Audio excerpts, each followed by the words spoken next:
السلام علیکم ورحمۃ اللہ وبرکاتہ۔ نحمدہ و نصلی علی رسولہ الکریم، اما بعد، فاعوذ باللہ من الشیطان الرجیم، بسم اللہ الرحمن الرحیم۔ مٹ جائے گناہوں کا تصور ہی جہاں سے اقبال، مٹ جائے گناہوں کا تصور ہی جہاں سے اقبال، اگر ہو جائے یقین کہ اللہ دیکھ رہا ہے۔ تاجدار دو عالم نے شہنشاہ اسلام کی حیثیت سے احرام الہی میں سب سے پہلا دربار عام منعقد فرمایا۔ اس شہنشاہی خطبہ میں آپ صلی اللہ علیہ وآلہ وسلم نے صرف اہل مکہ ہی سے نہیں بلکہ تمام اقوام عالم سے خطاب عام فرماتے ہوئے یہ ارشاد فرمایا کہ ایک اللہ کے سوا کوئی معبود نہیں، اس کا کوئی شریک نہیں، اس نے اپنا وعدہ سچ کر دکھایا، اس نے اپنے بندے کی مدد کی اور کفار کے تمام لشکروں کو تنہا شکست دے دی۔ شہنشاہ کونین نے اس ہزاروں کے مجمع میں ایک گہری نگاہ ڈالی تو دیکھا کہ سر جھکائے نگاہیں نیچی کیے ہوئے قریش کھڑے تھے۔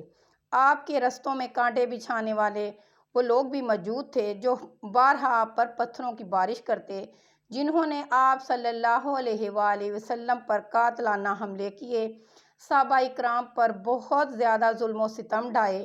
آج یہ سب کے سب 10-12 ہزار مہاجرین و انصار کے لشکر کی حراست میں مجرم بنے کھڑے تھے، اور ان مجرموں کے سینوں میں خوف اور ہراس کا طوفان اٹھ رہا تھا، دل دھڑک رہے تھے، کلیجے منہ میں آ گئے تھے۔ اسی مایوسی اور نا امیدی کی خطرناک فضا میں ایک دم شہنشاہ رسالت کی نگاہ رحمت ان مجرموں کی طرف متوجہ ہوئی۔ آپ صلی اللہ علیہ وآلہ وسلم نے پوچھا کہ بولو، تم کو کچھ معلوم ہے کہ آج میں تم سے کیا معاملہ کرنے والا ہوں؟ سب کی للچائی ہوئی نظریں جمال نبوت کا منہ تک رہی تھیں، اور سب کے کان شہنشاہ نبوت کا فیصلہ کن جواب سننے کے منتظر تھے کہ ایک دم آپ صلی اللہ علیہ وآلہ وسلم نے اپنے کریمانہ لہجے میں ارشاد فرمایا: لا تثریب علیکم الیوم فاذهبوا انتم الطلاقہ۔ آج تم پر کوئی الزام نہیں، جاؤ تم سب آزاد ہو۔ ایک دم یہ فرمان رسالت سن کر سب مجرموں کی آنکھیں فرط ندامت سے اشکبار ہو گئیں، اور ان کے دلوں کی گہرائیوں سے جذبات شکریہ کے آثار آنسوؤں کی دھار بن کر ان کے رخسار پر مچلنے لگے، اور کفار کی زبانوں پر لا الہ الا اللہ محمد رسول اللہ کے نعروں سے حرم کعبہ کے در و دیوار پر انوار کی بارش ہونے لگی۔ ناگہاں ایک عجب انقلاب برپا ہو گیا کہ سما ہی بدل گیا۔ ایک دم ایسے محسوس ہونے لگا کہ جہاں طریق تھا بے نور تھا اور سخت کالا تھا، جہاں طریق تھا بے نور تھا اور سخت کالا تھا، کوئی پردے سے کیا نکلا کہ گھر گھر میں اجالا تھا۔ کفار نے مہاجرین کی جائیدادوں، مکانوں، دکانوں پر قبضہ جما لیا تھا۔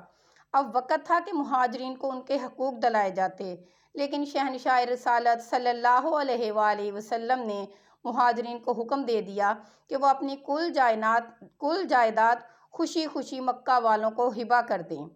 آج تک دنیا میں کوئی ایسا فاتح نہیں گزرا جس نے اپنے دشمنوں سے ایسا حسن سلوک کیا ہو۔